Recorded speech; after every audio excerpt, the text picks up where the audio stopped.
I think different people have clearly got different sets of objectives for what they'd like to see from a reformed EU. From my point of view, I think the key issue concerns the fundamental issue of ever closer union, which was written into the Treaty of Rome. This is not something that Britain wants to sign up to.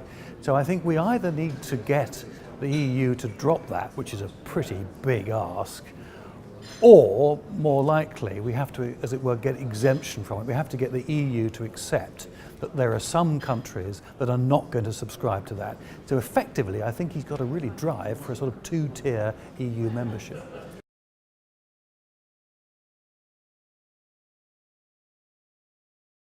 There are some economic policies in the EU which, quite frankly, are seriously harmful, and the Common Agricultural Policy is a clear example of one of those.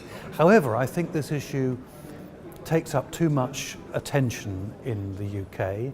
It is a bad policy, it's cost us quite a lot of money, it's not good for Europe, we want to get it reformed. But I don't see it as being absolutely essential. The real issue is the political structure of the EU, because that's going to affect what sort of decisions are taken in the future. And if we don't get that structure right, or Britain's relationship with that structure right, then we're going to have more common agricultural policies thrust upon us in the future. I mean, I think that the euro is effectively the monetary policy sphere's equivalent of the common agricultural policy.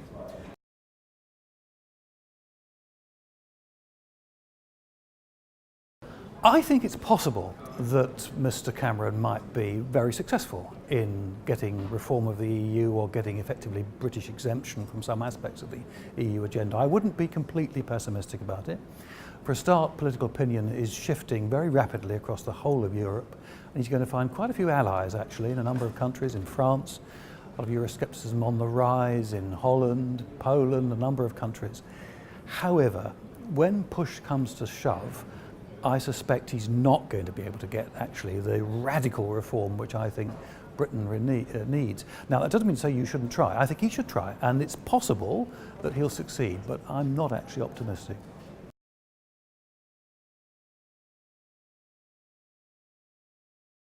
If Britain chose to leave the EU, I don't think this would be a disaster at all. What we would, or I hope we would seek to do, is to maintain close trading relationships with the EU. And I think the way to do that is to seek a free trade agreement with the EU, which a number of countries around the world are trying to do at the moment, including the US, China, India, a whole host of countries.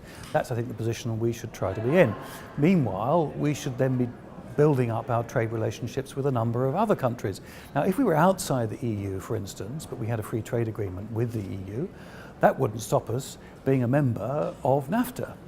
So we'd have free trade with North America, which is something we can't do actually within the EU off our own bat. We can only do it once the EU itself secures such an arrangement. I think we should do that, and we should also try to build up our trade links with other countries around the world, including India and China, and more generally, we should do more to develop our Commonwealth linkages.